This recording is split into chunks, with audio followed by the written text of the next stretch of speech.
ভাই এদের লগে তো আমি লবিতে দেখা করছিলাম।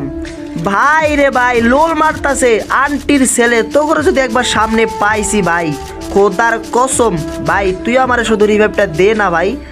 কেমনে লোল মারতিছে ভাই রে ভাই, আজকে যদি সামনে পাইছি ভাই তোদের খবর আছে। আন্টির ছেলে তোদের যে কি করবো আমি নিজেও জানি না ভাই। তুই আমার তাড়াতাড়ি তোল ভাই, তুই আমাকে নামা তাড়াতাড়ি।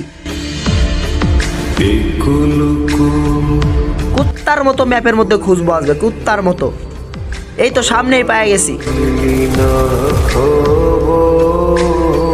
বটের বাচ্চা লোল দিছিলে না, দেখ কেমন লাগে এবার। লোল দিছিলে না তুই আমাক, দেখ কেমন লাগে বটের বাচ্চা। তোর লোল মারতে মারতে আজকে কনফার্ম করে ফেলবো বটের বাচ্চা। তুই কই থেকে আইসস?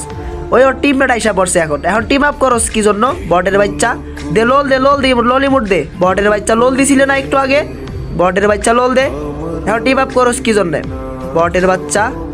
ভাই আমার মাথাটা গরম হয়ে গেছিল যখন আমার নক করে লোল দিছিল ভাই। আমার রাগ, এতটা রাগ উঠছে আমি নিজেরও চেক দিতে পারি নাই। তো যাই হোক ভাই, আমার সাথে যখন কেউ খুব সহজে টিম আপ করে নেয়, আমিও তার সাথে খুব সহজে টিম আপ করে নিই, কারণ আমি টিম আপ না করে থাকতেই পারি না। যাক ভাই, এত করে যখন টিম আপ করতেছো তাহলে টিম আপ করে নিলাম। আর এভাবে টিম আপ করছো, মারতে তো আর পারি না। তো যাই হোক, আমরা এখানে অনেকক্ষণ ছিলাম, তো আমরা এখন এই ম্যাচটা পুরোটাই একসাথেই খেলবো। তো ভাইয়ারা এদিকে আসো, এদিকে আসো, পুরোটা ম্যাচ একসাথেই খেলবো।